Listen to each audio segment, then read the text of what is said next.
What a mess.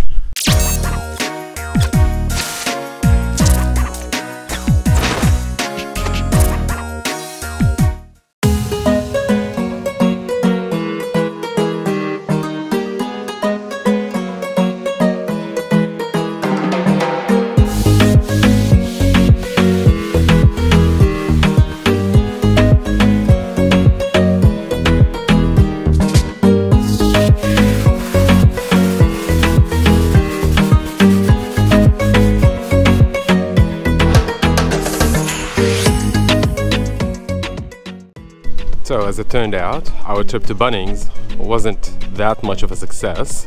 We were hoping to buy some paint equipment, like we're talking about measuring cup, mixing cup. I couldn't find them, but I'll tell you what, let me show you what I ended up buying. We needed some heat gun, so they had a good sale on a heat gun. Let me just show you what we got. We got this Ozito heat gun. Comes with all these attachments, the heat gun itself, 4 nozzles, 2 scrapers, and the kit box. So it comes in its own box basically. That's good. And this is the receipt. It only cost 50 bucks.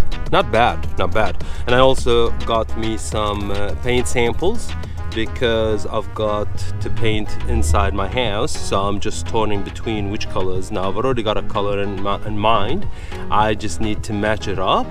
These what I got. Let's pack up and go to our favorite store, Super Cheap Auto, and hopefully we can find what we need. Let's go. Alright folks, since we're still waiting and we're on our way to Super Cheap Auto, I thought we'd just have a quick chat inside the car and just see how that goes. Weird weather.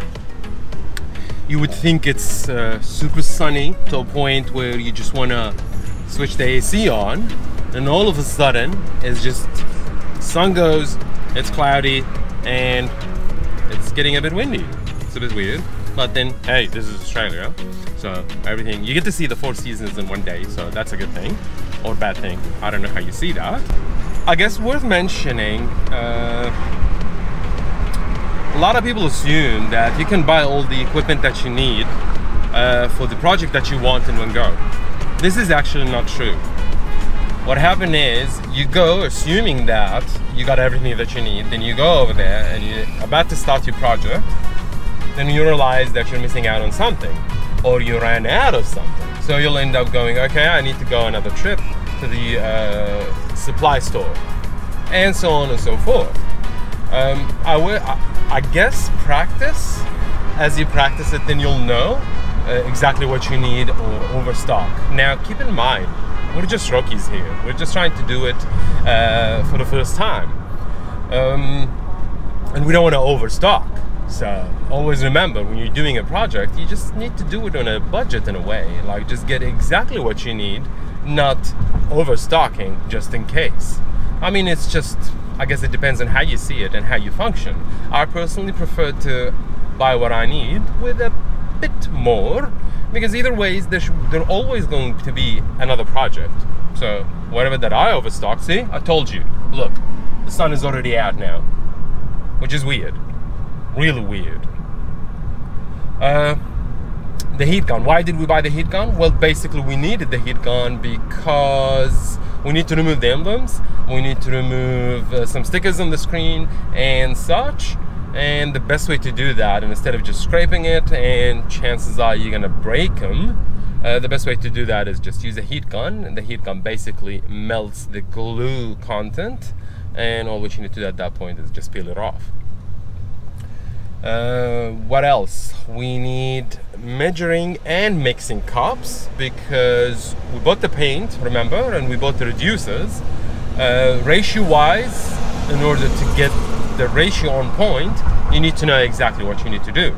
Most likely, because the paint is thick and I'm using a machine that is technically not designed for a car paint, most likely we need to reduce that paint just a bit. So I think we're talking about a ratio 2:1. I think, I'm not sure about that, I still need to Google it. But to do 2:1, which means basically for each, let's just say 1 liter of paint, you need to add 2 liters of reducer. To do that, you just need to know exactly how much is 1 liter and how much is 2 liters. Duh! So obviously we're not going to pull the whole 1 liter that we bought, because that means I'll end up with 3 liters worth of paint, and my machine, I don't think it's cut out for that. Yeah, we made it close. We're still in Church Street, almost Church Street now. Let's head out to Super Cheap Auto and see what we can go and buy. We need some supplies. Apart from the measuring cups that we talked about, we might end up buying some black paint spray, because we need to paint the hinge, the trunk hinge. It's a bit rusty and it'll stand out, you know, like if you paint the trunk from the inside blue and shiny and beautiful, then you'll end up having the hinge looking rusty. That's not going to be a pleasant thing, so I figured might as well. And we may end up buying another spray can of our cayenne blue, because just in case, some areas it's better to paint them using a spray can rather than the machine itself. Plus remember, we've already tested the spray can on the inside of the trunk and it worked phenomenally good. I don't know about the machine and how well would it work. We're about to find out. So let's take you there, buy the supplies, head home, and we'll take it from there, alright? And here we are, just got out of Super Cheap Auto, and I was right. We got exactly what we wanted. This is the measuring slash mixing cup. Why I wanted this one, because you see, this is it. Like, say for example, if you look at this, let me just take you into a shade where you can see it says 3:1. So this is the mixing that you need for 3:1, for example. This is 2:1, which exactly shows you exactly to which level that you need to put. I'll explain it later at home, okay? So don't worry about that. We've got some paint strainers, we've got the matte black, and our cayenne blue. And we also bought this one, stripper wheel. Well, basically, this is what you need to use when you need to remove gunk and plastic, or what do you call it, glue leftover on the body. It's a rubbery thingy, so as it spins, it basically removes everything.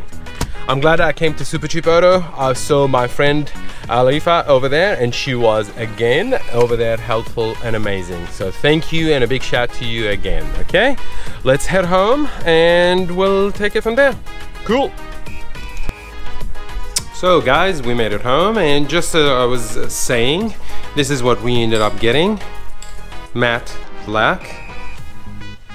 This is to paint the hood hinge that we took it out, and this is basically our same paint, which is the cayenne blue.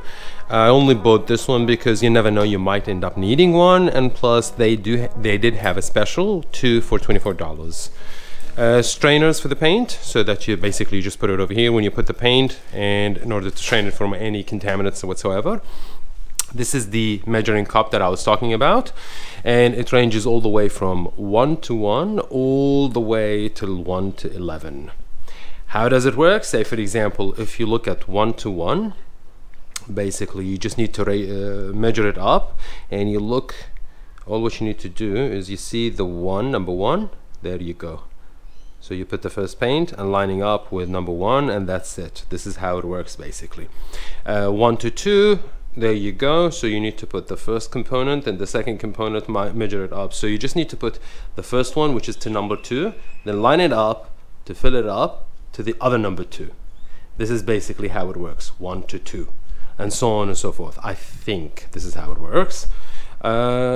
And we also did end up buying this strip removal wheel. Like I said, it's a rubbery yeah, it's like a rubber kind of thing. We bought it mainly for these things. Remember when I told you about them? So you just put the wheel on the machine or on the tool that you got, and as you go by, it removes all the gunk that you've got over here. And similarly, the heat gun that we bought, it's basically for these kind of things. You've got this, and I've also got some weird things on the bumper. I need to remove them. This is it. So you've got the machine itself, and you've got the nozzles that you need, and the scrapers. It's actually pretty handy, pretty good, and only 50 bucks, worth it. So Bunnings wasn't much of a waste as much, but Super Cheap Auto is always my go-to. Given the fact that we're still missing out on some other items when it comes to paint related stuff, I may not be able to paint the hood yet, because I still need to get some thinner to clean up the machine afterwards. I didn't end up buying that, and I think I need some mixing sticks and some mixing cups. I couldn't find them. I'll get them at a later time. What we're planning to do today that we failed to do last time, and we might be able to do it, we need to remove the fenders and the bumper. I don't want this bumper, so I'm just going to remove it. To remove that, I think I need to remove the headlights first, then we'll take it from there.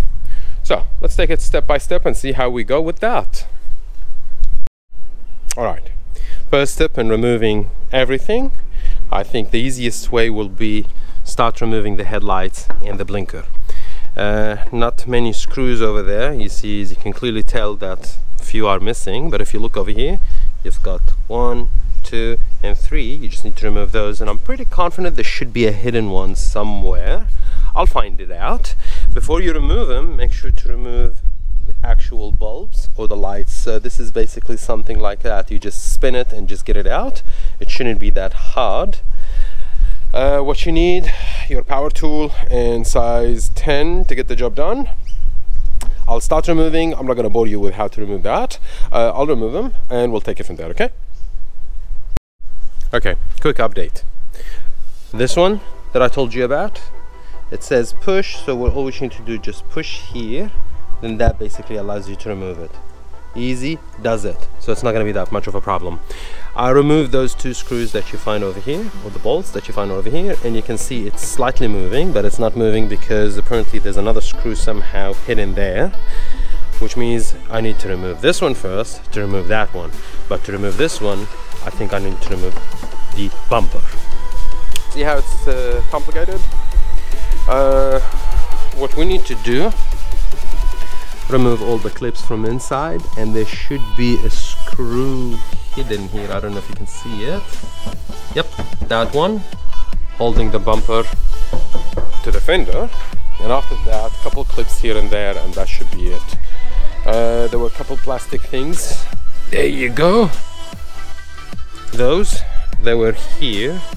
I would assume they to do with the grill, so let's not worry about them for now. Let's attempt to move this one and see. It's a bit technical because I need to go down and a few angles. I may not be able to show you everything. I'll show you the final product once it's done, okay? Okay, I was wrong. Figured. You don't need to remove the bumper to remove the blinker because that will be insane. I thought about it second time and I was like, yeah, that doesn't make sense. Once this screw is removed from this side, you'll have one tab and there's another tab, but the other tab is actually broken, and you've got this ball thingy. This one basically clips onto this corner. So basically what you need to do is unscrew this one and pull ahead like that, pull back. Don't remove it like this, pull back. This is how you get it without breaking any tabs. You see, this one was already broken, but because I pulled it properly, I managed to salvage this one. I'll try to find it. You've got this attachment plugs into that. This is for the blinker. And now that we got this one, the other side has already been taken out. You can clearly tell that I've got this screw, those 2 basically for the headlight. Once we remove them, then we'll have access to the actual bumper, because look at it. We've got a couple of screws over here that you need to actually remove the headlight in order to remove them. That makes more sense, right? Let's carry on with that.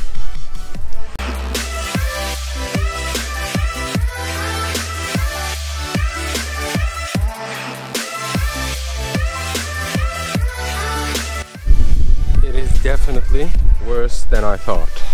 Apologies for the wind. You can clearly see this metal thingy is twisted big time, and the radiator support is also pushed inside. There was a lost screw for the bumper right over here, so once you remove that, you should be able to remove pretty much everything. As you can clearly tell, It took a good hit in the past and it's been masked. What that means, it means that we need to repair pretty much this one before we install the new bumper. Oh my god, it's really bad. From this side it is horribly bad. You know what that means? We don't have a welding machine, we can't replace that, which means it's time to use our Chinese epoxy miracle thing. Now that we removed that, I guess it's about time for us to remove this one. That one, I don't need it. I'm chucking it away. Thank God I'm done with it. Let's carry on, folks. Let's carry on.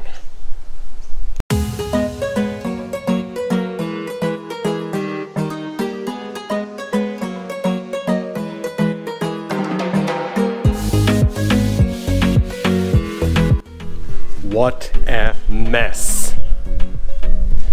As you can see, when I had to open it up, there were a couple screws over here that you need to remove, one over here and one over here, and turned out that there's another one.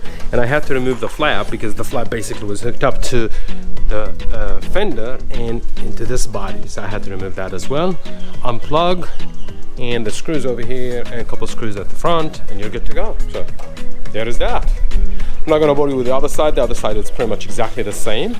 Once we remove both, then we can use the ones that we have at the back. But before we do that, we still need to paint them from the inside. This one I might salvage the blinker, the side blinker, and apart from that I don't need anything else. It's twisted, bent, it's gone beyond repair. I'm not going to even bother looking into it. I need to repair that section over there. I've already twisted it just a bit. See, it's already lined up now. And even the radiator support, it's already been pushed down, so I pushed it back. It's alright, it's not perfect, but it's something. Keep in mind, we're doing something on the budget for the first time, so trust me, it's not gonna impact the rigidity of the car because it's already took a hit anyways. Ideally, if I can push this one back or pull it back, then that will be good because I still need to line up those. But this is a problem for another day. I'm not looking into that now. I just need to remove the other fender, and once we're done with that, we can just call it off. Wow. And just like that,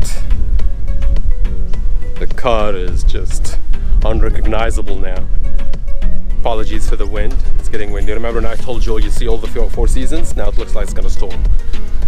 Removed. And if you look at the chassis, the frame, everything is in good condition. Everything is in perfect condition except for this metal piece that we talked about. This is, I think it's part of the crash bar. Yeah, it is part of the crash bar.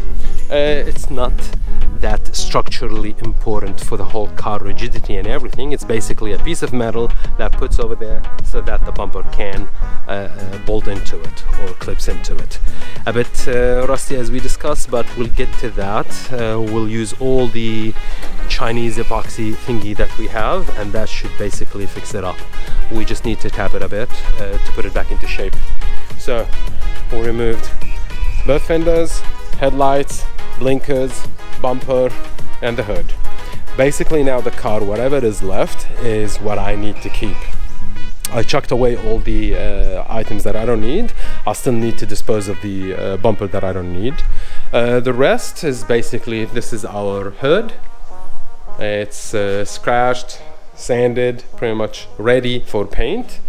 Our trunk, it's already ready to be put back together, so I don't have to worry about that. I'm not planning to put it just yet. The plan is I might need to paint this area first, then I can install it. So because it's also part of the inside of the car, so I need to paint that first, then we can put it. I still need to remove the cowl, remove the wipers, so that I'll have full access, clean up everything. That way all my masking will be basically just mask the window or the windshield. That is done. I still need to remove the antenna.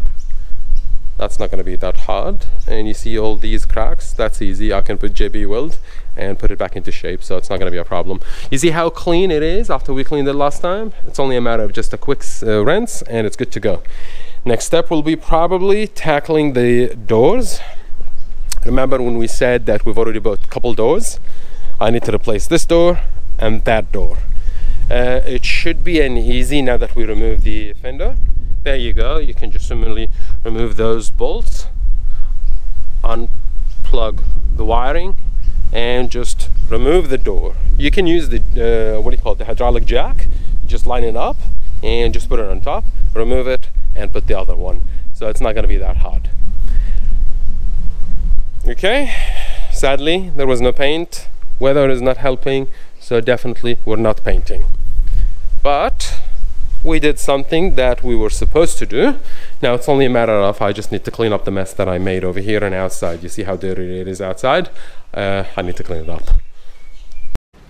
So guys, now that we removed the fenders, removed the bumper, and we've got basically the exoskeleton of the car ready, we just need to tighten up some loose ends, repair the front crash bar that we talked about. That will be basically, hopefully, in the next episode, and we'll take it from there. Probably we'll just need to remove the rear bumper, and basically the car will be ready for the next phase, which is removing the doors and hopefully prepping it for paint. You may think it's an easy job what we've done today. Trust me, it takes a lot of work and it takes a lot of time. It's not a hard work per se as much as it's time consuming. I hope you enjoyed it. If you haven't subscribed already, please feel free to subscribe, share, like, and until I see you next time, catch you up there. Yalla.